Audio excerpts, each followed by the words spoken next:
Assalamualaikum warahmatullahi wabarakatuh. Kami dari kelompok 2 ingin presentasikan mengenai kebijakan dan pembangunan sektor pertanian.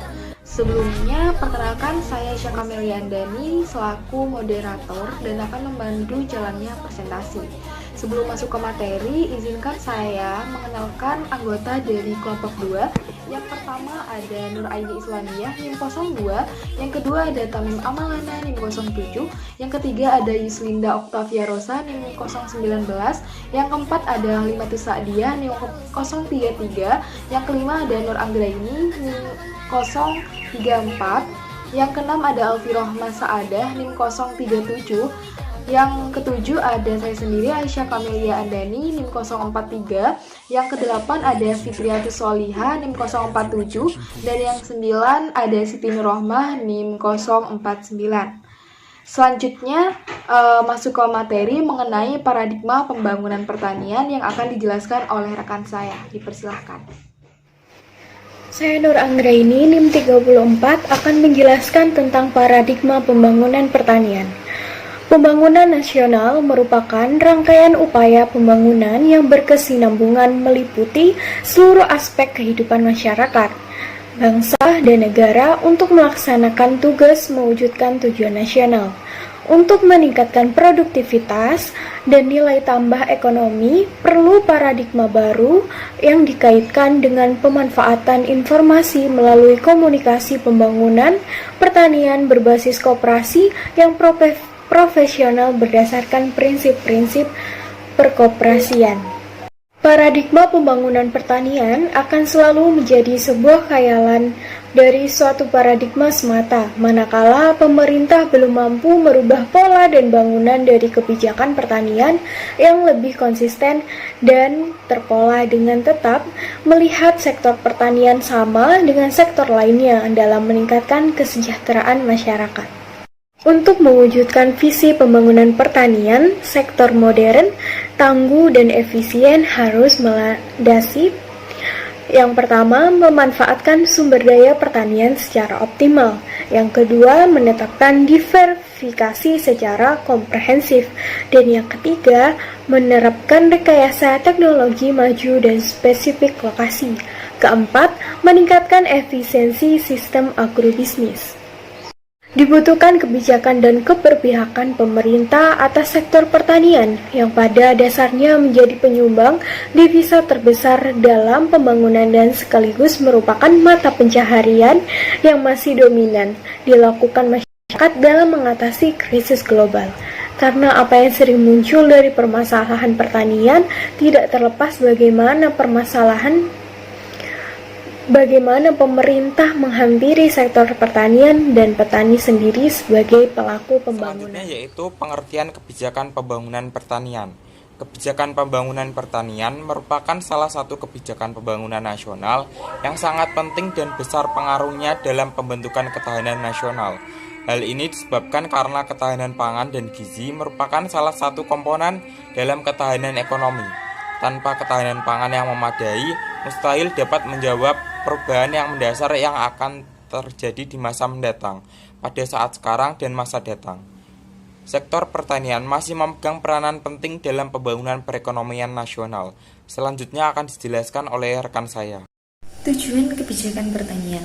Tujuan kebijakan pertanian pada dasarnya dibagi menjadi 3, yaitu yang pertama efisiensi, yang kedua pemerataan, dan yang ketiga adalah ketahanan pangan. Yang pertama, efisiensi. Efisiensi akan tercapai apabila alokasi sumber daya ekonomi yang langka keberadaannya mampu menghasilkan pendapatan maksimum, serta alokasi barang dan jasa yang menghasilkan tingkat kepuasan konsumen yang paling tinggi. Yang kedua adalah pemerataan. Pemerataan yang lebih baik akan dicapai melalui distribusi pendapatan yang lebih baik atau lebih merata. Namun, karena kebijakan adalah aktivitas pemerintah, maka para penentu kebijakan yang menentukan definisi pemerataan itu. Tujuan kebijakan ini adalah untuk meningkatkan kesempatan kerja dan pendapatan masyarakat melalui pertanian. Dan yang ketiga adalah ketahanan pangan. Ketahanan pangan akan meningkat apabila stabilitas politik maupun ekonomi memungkinkan produsen maupun konsumen meminimumkan adjustment cost. Ketahanan pangan diartikan sebagai ketersediaan pangan pada tingkat harga yang stabil dan terjangkau. Tujuan dari ketahanan pangan ini adalah yang pertama adalah kesediaan pangan, yang kedua keterjangkauan pangan, dan yang ketiga adalah kualitas makanan dan nutrisi. Pendapat yang dikemukakan oleh Sharma pada tahun 1985 mengemukakan bahwa tujuan kebijakan pertanian di Indonesia adalah untuk memajukan sektor pertanian, yang dalam pengertian lebihnya adalah meliputi yang pertama adalah peningkatan produktivitas dan efisiensi sektor pertanian, yang kedua adalah peningkatan produksi pertanian, dan yang ketiga adalah peningkatan taraf hidup dan kesejahteraan petani serta pemerataan tingkat pendapatan. Selanjutnya akan disampaikan oleh teman saya. Terima kasih. Baik, selanjutnya yaitu tentang rumusan kebijakan pembangunan pertanian. Yang pertama yaitu kebijakan pengendalian konversi lahan sawah ke penggunaan non-pertanian, yaitu berupa pengelolaan usaha tani secara terpadu atau integritas berbasis teknologi spesifikasi lokasi. Yang kedua yaitu kebijakan reservasi lahan sawah di Jawa, berupa peningkatan pola tanam dan intensitas tanam melalui optimasi lahan, perbaikan irigasi, dan pementasan lahan kering atau tidur. Yang ketiga yaitu kebijakan kemandirian pangan nasional, berupa pembinaan secara intensif kelompok petani yang mendapatkan pembinaan dari pemerintah. Yang keempat yaitu kebijakan penentuan harga dasar pembelian gabah. Yang kelima, kebijakan peningkatan tarif gula untuk meningkatkan pendapatan petani berupa pemberdayaan masyarakat dalam pengelolaan sumber daya untuk meningkatkan produktivitas ekonomi keluarga. Yang keenam yaitu kebijakan irigasi. Yang ketujuh, kebijakan tarif impor paha dalam melindungi industri perunggasan nasional, berupa pemberdayaan petani, peternak hewan, penghasil daging, dan membuat regulasi tentang pemotongan hewan ternak. Yang ke-8 yaitu kebijakan tentang niaga dan distribusi pupuk bersubsidi di Indonesia. Yang ke-9 yaitu kebijakan pencengkehan nasional berupa tercapainya peningkatan kualitas konsumsi pangan sehingga mencapai skor pola pangan harapan atau PPH. Terima kasih. Baik, materi selanjutnya mengenai adapun upaya-upaya pemerintah dalam meningkatkan sektor pertanian di Indonesia, yaitu ada beberapa upaya. Yang pertama, menerapkan sistem eco-farming. Nah, strategi eco-farming merupakan peningkatan sistem budidaya di sektor pertanian yang ramah lingkungan dan terintegrasi dengan kearifan lokal di setiap daerah di Indonesia. Strategi pertanian ini dikenal dengan istilah pertanian organik. Konsep eco-farming diterapkan untuk menghasilkan sistem pertanian yang ramah lingkungan dan ekonomis yang akan berdampak bagi kesehatan, baik itu kesehatan dari para petani dan kesehatan penduduk. Dampak dari sistem pertanian ramah lingkungan ini telah dirasakan oleh para penduduk di Kampung Tabrik.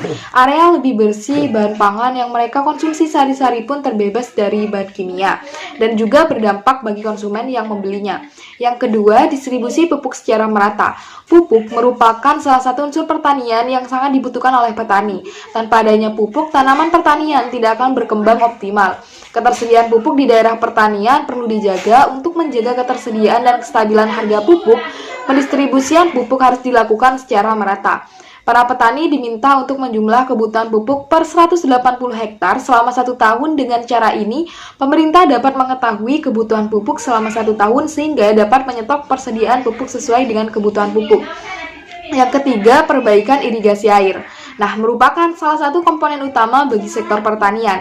Dalam melakukan kegiatan pertanian, diperlukan sistem irigasi yang baik. Irigasi atau pengairan menjadi hal penting dalam pertanian. Tanpa adanya pengairan yang baik, maka tanaman tidak bisa tumbuh dengan maksimal. Hal tersebut juga akan sangat berpengaruh terhadap hasil panen nantinya. Yang keempat, pembangunan dan perbaikan sarana pertanian. Nah, pembangunan sarana pertanian sendiri merupakan usaha untuk meningkatkan jumlah kadar sarana prasarana pertanian guna menunjang segala akses pertanian. Sedangkan perbaikan sarana pertanian merupakan segala hal yang dilakukan untuk memperbaiki fasilitas pertanian yang telah digunakan dalam kondisi rusak parah, Strategi ini diharapkan dapat memudahkan kegiatan pertanian. Salah satu bentuk pembangunan yang dilakukan adalah pembangunan beberapa waduk di wilayah Indonesia untuk mencukupi kebutuhan pengairan. Yang kelima, pembukaan lahan baru. Nah, pengembangan lahan harus tersentuh dengan kepemilikan dan ketersediaan petani dalam lahan-lahan ekstensifikasi yang dikembangkan, sehingga petani bisa menggunakan mekanisasi yang full system terhadap lahan-lahan tersebut. Pembukaan lahan-lahan ini bertujuan menambah jumlah produk pertanian yang dihasilkan dan juga dapat membuka lapangan pekerjaan baru bagi masyarakat. Yang keenam, penyuluhan pertanian. Penyuluhan pertanian dari Dinas Pertanian terkait diharapkan meningkatkan kompetensi petani sehingga produktivitas pertanian juga meningkat. Penyuluhan pertanian bertujuan untuk meningkatkan pengetahuan dan keterampilan serta merubah sikap dan perilaku petani beserta keluarganya dari tradisional menjadi dinamis rasional dengan cara memberikan penyuluhan tentang bahaya pestisida dan pupuk kimia pada lingkungan sekitar. Yang ketujuh, pembangunan sarana distribusi pertanian. Nah, adanya sarana distribusi yang baik akan menggunakan distribusi hasil panen, pupuk, dan bibit. Pembangunan sarana tersebut yakni dengan membangun jalan desa, listrik masuk desa, dan pembangunan pelabuhan sebagai sarana distribusi antar pulau. Nah, ada beberapa strategi untuk terus mempertahankan pertumbuhan positif di sektor pertanian, yaitu yang pertama, meningkatkan produktivitas tanaman pangan. Nah, sebagai kebutuhan utama masyarakat harus terus ditingkatkan produktivitasnya. Lahan pertanian alternatif potensial seperti di Food State Kalimantan Tengah akan meningkatkan stok pangan nasional. Yang kedua, diversifikasi pangan lokal makanan pokok masyarakat. Tidak hanya bertumpu pada beras, potensi sumber karbohidrat lainnya seperti singkong, jagung, sagu, pisang, kentang, talas, dan sorghum harus dibiasakan untuk mensubstitusi beras. Kemudian yang ketiga, penguatan cadangan logistik lumbung pangan nasional. Yang dikelola Bulog harus diperkuat. Pengelolaan pangan ini bisa diperkuat dengan penguatan cadangan pangan di tingkat provinsi hingga desa oleh masyarakat secara langsung. Yang keempat, modernisasi pertanian. Modernisasi dan mekanisasi pertanian melalui pendekatan teknologi dan peran generasi muda menjadikan lahan pertanian tergarap maksimal. Itu saja penjelasan dari saya. Selanjutnya akan dijelaskan oleh rekan saya. Terima kasih. Selanjutnya saya akan membahas mengenai kebijakan pemerintah dalam sektor pertanian. Pemerintah pada umumnya mengimplementasikan kebijakan pertanian dengan tujuan untuk mencapai tujuan tertentu di dalam pasar produk pertanian domestik. Tujuan tersebut bisa melibatkan jaminan tingkat suplai, kestabilan harga, kualitas produk, seleksi produk, penggunaan lahan, hingga tenaga kerja. Secara makro, sejarah telah membuktikan bahwa pertanian telah memberikan surplus tenaga kerja, simpanan, dan devisa negara yang mampu menyokong pertumbuhan sektor lain, baik di negara maju maupun di negara berkembang. Sektor ini juga mampu memberikan sumbangan yang besar pada perekonomian negara dan pertumbuhannya. Hal ini karena pertumbuhan ekonomi sektor pertanian memiliki multiplier efek atau efek pengganda yang lebih besar dibandingkan sektor lain. Beberapa studi menunjukkan bahwa sektor pertanian merupakan sektor yang secara efektif mampu menurunkan kemiskinan baik di desa maupun di kota. Meskipun keuntungan masyarakat yang telah ekonomi terbatas lebih rendah pada negara yang distribusi pendapatannya tidak merata. Kebijakan pemerintah pada sektor pertanian diperlukan karena beberapa hal. Yang pertama, untuk stabilisasi harga input dan output, dan yang kedua, kegagalan pasar timbul karena eksternalitas. Beberapa bentuk intervensi pemerintah seperti pajak, subsidi, pengawasan, regulasi perlu diterapkan sehingga biaya penerimaan akan sepenuhnya menggambarkan biaya eksternalitas. Selanjutnya yaitu kebijakan-kebijakan yang sudah dilakukan oleh pemerintah pada era Orde Baru dan reformasi dalam pembangunan pertanian. Yang pertama, kebijakan pertanian daerah Orde Baru, yaitu ada Repelita atau rencana pembangunan 5 tahun, dan yang kedua Revolusi Hijau. Revolusi Hijau ini merupakan upaya untuk meningkatkan produksi biji-bijian dari hasil penemuan ilmiah berupa benih unggul baru dari beragam varietas gandum, padi, dan jagung yang membuat hasil panen komoditas meningkat di negara-negara berkembang. Dan yang ketiga yaitu pembangunan irigasi dan produksi padi. Dan yang keempat adalah Bimas, Inmas, Insus, dan Panca Usaha Pertanian. Dan yang kedua, kebijakan pertanian di era reformasi, yaitu ada SRI atau System of Rice Intensification, yaitu perkembangan pada SRI atau hasil beras meningkat dengan menggunakan air yang sedikit. Dan yang kedua, ada pembangunan pertanian lahan beririgasi sesuai pasal 4 Peraturan Pemerintah Nomor 20 Tahun 2006 tentang irigasi. Pengelolaan sistem irigasi diselenggarakan melalui asas partisipatif, terpadu, berwawasan lingkungan hidup, transparan, akuntabel, dan berkeadilan. Selanjutnya, mengenai kebijakan pemerintah Indonesia di bidang pertanian mencakup beberapa hal. Yang pertama, kebijakan harga. Pada sektor pertanian, kebijakan harga merupakan instrumen penting untuk memberi dukungan bagi produsen maupun konsumen. Oleh karena itu, dalam beberapa literatur dikenal istilah price support sebagai instrumen dalam penerapan kebijakan harga komoditas pertanian. Namun, pada dasarnya, kebijakan harga komoditas pertanian atau agricultural price policy memiliki tujuan untuk melindungi produsen dan konsumen. Yang kedua, kebijakan perdagangan. Kebijakan perdagangan adalah segala tindakan negara atau pemerintah, baik langsung ataupun tidak langsung, untuk memenuhi struktur, arah, komposisi, serta bentuk perdagangan luar negeri atau kegiatan perdagangan lainnya. Yang ketiga, kebijakan subsidi. Subsidi pertanian menjadi instrumen kebijakan distributif pemerintah yang penting dalam membangun sektor pertanian. Implementasi kebijakan subsidi diselenggarakan untuk meningkatkan kapasitas produksi petani, serta bentuk komitmen pemerintah dalam mewujudkan swasembada pangan. Subsidi dapat berupa secara keseluruhan pada suatu komoditas, misalnya subsidi minyak, BBM, pupuk, atau hanya pada tujuan penggunaan tertentu saja, misalnya pada program makanan sekolah. Dan yang keempat, kebijakan struktural. Kebijakan pemerintah ini dapat berupa perbaikan prasarana pertanian, pengenalan teknologi pertanian, penyuluhan pertanian, dan penguasaan alat-alat pertanian. Yang kelima, kebijakan pengaturan. Kebijakan pengaturan merupakan pelaksanaan kekuatan kebijaksanaan pemerintah dengan menggunakan undang-undang, peraturan ketetapan yang berkenaan dengan perekonomian dan niaga. Tujuannya agar menciptakan kondisi perdagangan yang efektif dan lancar. Yang keenam, ada kebijakan fasilitas.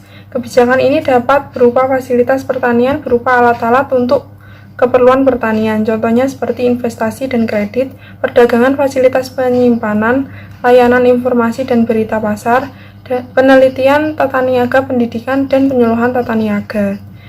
Yang ketujuh, ada kebijakan intervensi.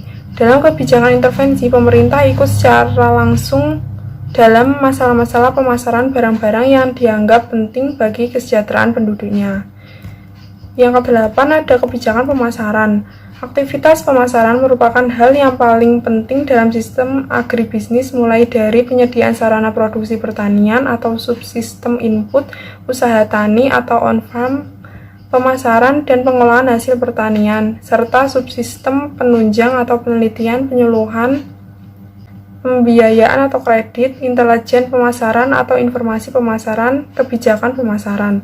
Tujuan dari pemasaran yaitu membatasi apa yang diinginkan produsen dan konsumen dalam melengkapi proses produksi. Kebijakan pemerintah juga memuat beberapa program yang nantinya dapat membawa sektor pertanian akan lebih maju.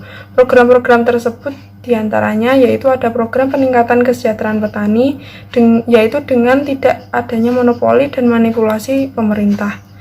Yang kedua, ada program peningkatan pembangunan sistem pelaporan capaian kinerja dan keuangan, yaitu dengan penelitian dan pembangunan stasiun percobaan. Yang ketiga, ada pembentukan pusat-pusat penelitian. Dan yang keempat, program peningkatan kesejahteraan petani dengan menetapkan pajak dan bea cukai. Yang kelima, program peningkatan ketahanan pangan atau pertanian atau perkebunan, salah satunya melalui marketing agreement. Dan yang keenam yaitu peningkatan produksi pertanian atau perkebunan, yaitu dengan pengawasan produk. Dan yang ketujuh, penjahitan barang. Presentasi selanjutnya akan dijelaskan oleh rekan saya. Baik, di sini saya akan menjelaskan mengenai tantangan pembangunan pertanian di Indonesia. Yang pertama, perubahan iklim menyebabkan gagal panen yang akan berakibat kelangkaan atau krisis pangan. Yang kedua, kondisi perekonomian global, terjadi pelemahan nilai tukar rupiah, harga produk dan biaya produksi menjadi lebih mahal. Ketiga, gejolak harga pangan global, harga pangan yang berfluktuasi akibat perubahan iklim sehingga harga pangan menjadi mahal. Yang keempat, bencana alam. Kemampuan dan ketersediaan pangan sering terganggu. Yang kelima, peningkatan jumlah penduduk melebihi kapasitas lahan yang tersedia. Yang keenam, aspek distribusi. Mengingat Indonesia sebagai negara kepulauan, diperlukan aksesibilitas dan sarana transportasi yang lebih efisien. Yang ketujuh, urbanisasi. Laju urbanisasi yang tinggi mengakibatkan generasi muda cenderung meninggalkan pedesaan atau pertanian sehingga menjadi kurang diminati oleh generasi penerus. Terima kasih. Selanjutnya akan dijelaskan oleh rekan saya. Selanjutnya yaitu strategi pembangunan pertanian. Untuk mencapai tujuan pembangunan disusunlah strategi umum yang mengacu pada faktor kekuatan dan kelemahan internal serta faktor peluang dan ancaman eksternal dengan melakukan manajemen pembangunan yang bersih, transparan, dan bebas KKN. Reformasi pembangunan sendiri menuntut perlunya segera melaksanakan rekonstruksi kelembagaan pemerintah publik berdasarkan prinsip good governance. Dan yang kedua, dengan meningkatkan koordinasi dalam menyusun kebijakan dan manajemen pembangunan pertanian. Sebagai bagian dari tulang punggung pembangunan ekonomi nasional, pembangunan pertanian harus dilakukan secara sinergis dengan pembangunan sektor lainnya dengan mengacu pada RPJMN. Dan yang ketiga yaitu memperluas dan memanfaatkan basis produksi secara berkelanjutan. Permasalahan mendasar yang berkaitan dengan pemanfaatan sumber daya pertanian secara berkelanjutan adalah konversi lahan yang menyebabkan penurunan luas baku lahan sawah pada khususnya penurunan kualitas daerah aliran sungai. Dan yang keempat yaitu meningkatkan kapasitas kelembagaan dan memberdayakan sumber daya manusia dengan pemilikan lahan rata-rata 0,5 hektar dan infrastruktur pertanian yang kurang memadai, organisasi petani dan kualitas sumber daya manusia yang lemah, tanpa adanya kelembagaan yang kuat dan manajemen pengolahan lahan yang memungkinkan tercapai skala usaha yang optimal akan mengakibatkan usaha tani menjadi kurang ekonomis karena tidak dapatnya memberikan jaminan yang layak. Dan yang kelima yaitu meningkatkan ketersediaan prasarana dan sarana pertanian, di mana kondisi saat ini prasarana dan sarana pertanian yang belum berpihak penuh pada petani sehingga memiliki posisi tawar yang rendah. Pembangunan prasarana dan sarana yang diperlukan merupakan kunci utama untuk memperbaiki pembagian keuntungan yang adil terhadap petani.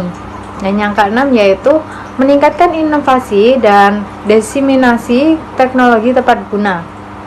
Jalan dengan pergeseran sistem dan manajemen produksi di mana yang akan datang dan menyikapinya dengan pembangunan permintaan pasar yang menyangkut pada mutu, harga, dan pelayanan, diperlukan perubahan strategis dalam menghasilkan inovasi teknologi dengan memperhatikan keragaman penggunaan dan ekosistem pengembangannya. Dan yang terakhir yaitu mempromosikan dan memproduksi komoditas pertanian. Komitmen Indonesia untuk menghilangkan hambatan dalam perdagangan yang dapat menimbulkan distorsi pasar ternyata tidak dilaksanakan oleh semua negara, sehingga petani Indonesia sendiri dihadapkan oleh persaingan yang tidak adil dengan petani asing yang dengan mudah mendapatkan perlindungan tarif dan non-tarif serta subsidi yang secara langsung dan secara tidak langsung. Selanjutnya akan dijelaskan oleh rekan saya.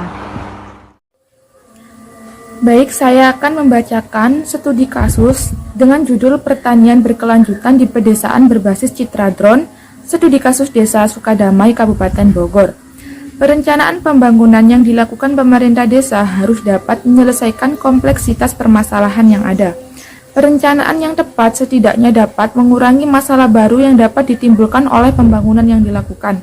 Mengungkapkan bahwa pemanfaatan drone dapat memudahkan masyarakat desa dalam menyusun perencanaan yang matang dengan adanya basis data yang kuat dari inovasi drone. Penggunaan drone sangat efektif digunakan dalam penelusuran informasi spasial yang akurat, yang selanjutnya dapat memudahkan penataan desa seperti batas desa berbasis koordinat dan perencanaan pembangunan secara partisipatif. Data citra dari drone juga dapat memberikan informasi mengenai dampak dari kejadian luar biasa di desa seperti sedimentasi, kerusakan vegetasi, serta sebaran dan jumlah aset yang dimiliki desa. Citra desa dari pesawat drone digunakan sebagai bahan acuan untuk memperoleh klasifikasi penggunaan lahan di Desa Sukadamai. Proses interpretasi citra drone memerlukan kecermatan dan pemahaman interpreter mengenai lokasi penelitian. Munibah menjelaskan bahwa proses interpretasi citra dilakukan dengan berdasar pada visualisasi warna atau rona, bentuk, tekstur, pola, ukuran, bayangan, dan pengetahuan interpreter yang dikuatkan oleh hasil verifikasi lapang. Oleh karena itu, penelitian melakukan interpretasi citra drone secara partisipatif bersama tokoh masyarakat dan pemerintah desa sebagai informan yang mengetahui penggunaan lahan di Desa Sukadamai. Interpreter yang dipilih adalah Ketua Rukun Warga, RW, Ketua Rukun Tetangga RT, dan Sekretaris Desa Sukadamai. Potensi pertanian di Desa Sukadamai. Lanjutan. Potensi pertanian di Desa Sukadamai dapat terlihat dari proporsi penggunaan lahan untuk daerah pertanian yang cukup besar. Berdasarkan observasi lapang yang dilakukan, penggunaan lahan untuk daerah pertanian memang sangat mudah ditemukan di berbagai wilayah di Desa Sukadamai. Kondisi existing penggunaan lahan tersebut memberikan gambaran bahwa sektor pertanian merupakan hal yang sangat potensial untuk dikembangkan di Desa Sukadamai. Penggunaan lahan lainnya sebagai sektor penopang yaitu aliran air berupa sungai dan saluran irigasi serta akses jalur transportasi sangat menunjang upaya pengembangan komoditi pertanian. Kesimpulan, pembangunan pertanian merupakan bagian yang tidak dapat dipisahkan dari pembangunan nasional yang memiliki warna sentral karena berperan dalam meletakkan dasar yang kokoh bagi perekonomian negara. Hal ini ditunjukkan dari banyaknya penduduk atau tenaga kerja yang bekerja pada sektor pertanian. Hasil sensus pertanian tahun 2009 menunjukkan bahwa dari 230 juta penduduk Indonesia, sekitar 45,3% bekerja pada sektor pertanian. Sektor pertanian sangat diharapkan sebagai pemacu pertumbuhan ekonomi baik sebagai penyedia atau sumber bahan baku industri maupun sektor andalan Indonesia selain minyak dan gas bumi. Sektor pertanian merupakan sektor yang sangat penting dalam pembangunan nasional karena sektor ini menyerap sumber daya manusia yang paling besar dan merupakan sumber pendapatan bagi mayoritas penduduk Indonesia.